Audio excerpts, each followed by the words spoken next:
I was being followed because it's easy to know when you're being followed. You drive, you slow down, they slow down, you overtake, they try to overtake. And after that incident, of course,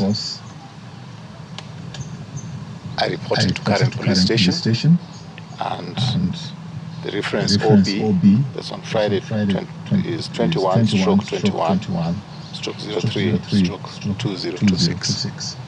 And I did explain to them that I was a little bit concerned and worried that I'm being followed. Unfortunately, on Saturday evening, I was supposed to be going for an interview at Ramogi Radio. I'd made a commitment to go there. Then again, the same vehicle, Land Cruiser, and this time a little bit more concerning. The vehicle didn't have plate numbers. And having experienced last week when close to 20 police Land Rovers came to my premises, and some of them did have plate numbers. So I got very worried.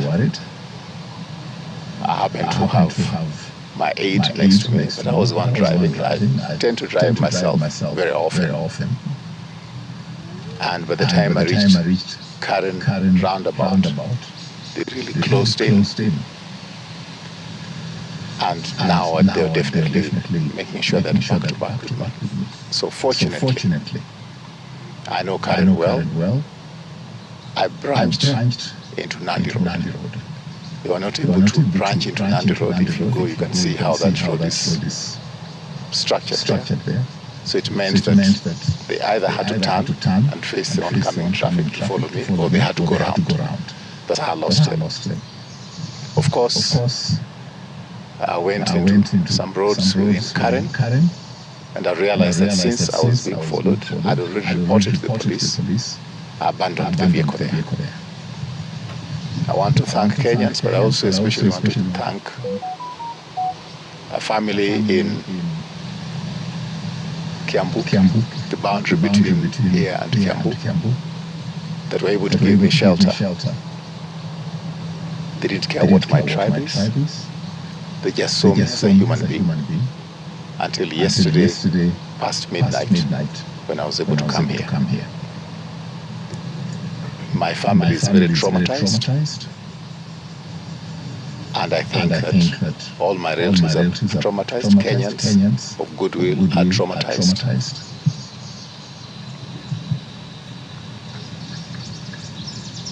And I consider myself just blessed. Because I know there are Kenyans in unmarked graves. I know that Cyrus Jirongo died. I know that Ojuan was killed. No protection. You may ask, why didn't I go to a police station to report? But if the police themselves have been to my place without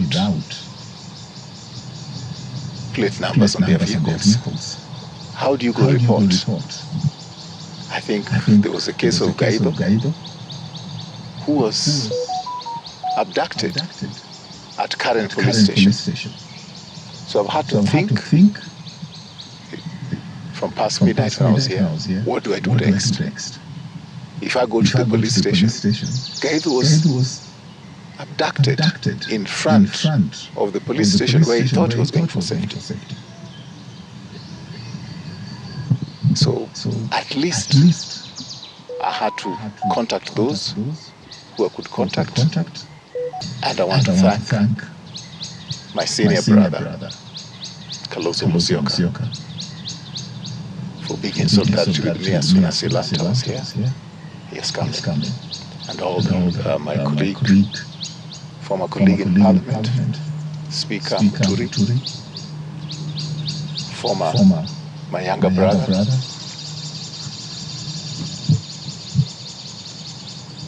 Omalo, I'd like to thank my counsel. That's why this morning they didn't know they were still in court trying to get the police to produce me. And I know from some of the postings they've been doing, since they didn't get me, they don't know where I am. They didn't know where I am. So that's why they started the rumors. If they had got me, they would be quiet. Why are they saying that they think I'm hiding somewhere? Because they know I'm hiding somewhere. They didn't get me. I think that's all I have to say. I think that probably I'll ask my lawyer, Patrick Lumumba, if he has anything to say. And then I'll ask my colleagues who are here to say anything that we feel they want to say. And I'll invite questions. Thank you very much. Once again, thank you to all the Kenyans. And my heart goes out to all those Kenyans that are in unmarked graves because they were not lucky enough to escape. Thank you. Thank you very much. We had this interaction yesterday, and all I have to say, all is well that ends well.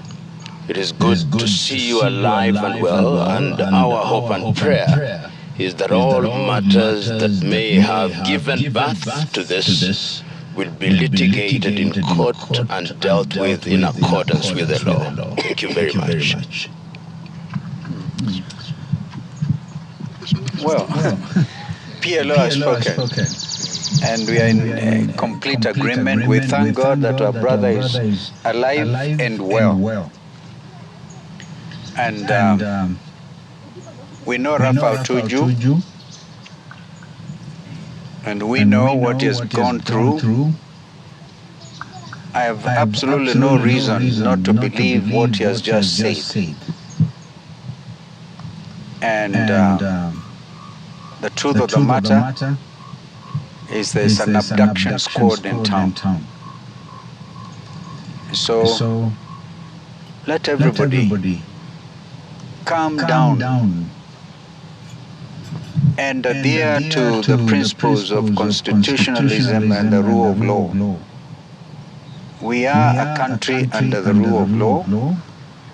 At least those of us who believe so. And we will work very hard to make sure that this country remains so. Thank you. My name is Steve Wanga. I'm the one who was with Mheshimiwa. He was the one who was driving. I'm traumatized. I don't want to discuss about what happened, but it's a very, very bad state that we are in. Thank you.